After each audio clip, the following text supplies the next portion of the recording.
Assalamualaikum warahmatullahi wabarakatuh. Halo semuanya, perkenalkan nama saya Karissa Putri Widadi dari kelas 10 Akuntansi 2. Pada video ini, saya akan menyampaikan materi Bahasa Indonesia sebagai bentuk inovasi pembelajaran.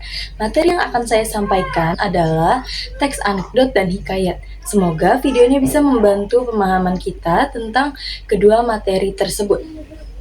Pertama, saya akan menjelaskan tentang teks anekdot. Teks anekdot adalah teks yang berisi cerita singkat yang lucu, unik, atau menggelitik, namun sebenarnya memiliki kritik terhadap suatu keadaan, biasanya tentang kehidupan sosial, budaya, atau pemerintahan.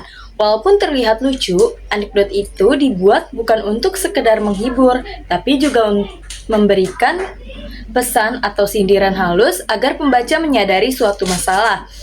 Ciri-ciri teks anekdot. Yang pertama, mengangkat kejadian nyata atau dekat dengan kehidupan sehari-hari.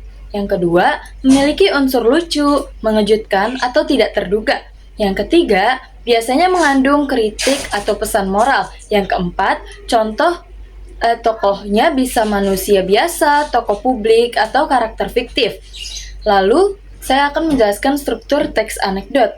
Abstrak adalah gambaran awal cerita, orientasi awal kejadian, krisis, masalah atau kejadian lucu yang membuat cerita menarik, reaksi, bagaimana tokoh menyelesaikan masalah, koda, penutup atau pesan. Contoh singkat anekdot, misalnya ada orang yang datang ke kantor pemerintah untuk membuat KTP, tapi malah disuruh datang lagi berkali-kali tanpa kejelasan. Akhirnya dia bilang, kalau saya bolak-balik gini terus, nanti KTP saya bukan warna biru, tapi warna memar. Cerita ini terdengar lucu, tapi sebenarnya mengkritik pelayanan yang lambat. Itulah penjelasan singkat tentang teks anekdot. Selanjutnya, saya akan menjelaskan tentang hikayat.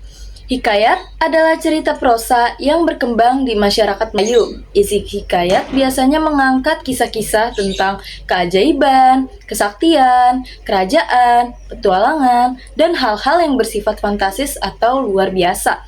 Cerita hikayat seringkali menggambarkan tokoh yang memiliki kekuatan supranatural atau kejadian yang mustahil terjadi dalam kehidupan nyata. Tujuan hikayat adalah untuk menghibur, sekaligus memberikan teladan moral. Ciri-ciri hikayat. Yang pertama, menggunakan bahasa Melayu klasik. Yang kedua, tokohnya biasanya raja, putri, pangeran, atau orang sakti. Yang ketiga, mengandung unsur keajaiban, kesaktian, dan keunikan. Yang keempat, bersifat istana-sentris atau berpusat pada kehidupan kerajaan. Yang kelima, ceritanya sering berisi nilai moral dan kebaikan. Contoh hikayat terkenal yaitu ada hikayat Bayan Budiman, hikayat Si Miskin, hikayat Hang Tuah, dan hikayat Indra Bangsawan. Contoh ringkas isi cerita dalam hikayat Si Miskin diceritakan tentang seorang anak miskin yang tabah dan baik hati. Walaupun hidupnya susah, dia selalu menolong orang lain. Kesabarannya membuat hidupnya berubah dan dia mendapat pertolongan dari berbagai keajaiban. Cerita ini mengajarkan bahwa kebaikan akan kembali kepada kita. Itulah penjelasan mengenai hikayat. Sebagai penutup teks, anekdot dan hikayat sama-sama merupakan teks naratif, tapi tujuan dan gaya bahasanya berbeda. Anekdot bersifat lucu dan mengandung kritik, sedangkan hikayat penuh unsur keajaiban dan lebih berfungsi sebagai hiburan dan teladan. Terima kasih sudah menonton video ini. Semoga bermanfaat dan membantu proses pembelajaran kita. Sampai jumpa.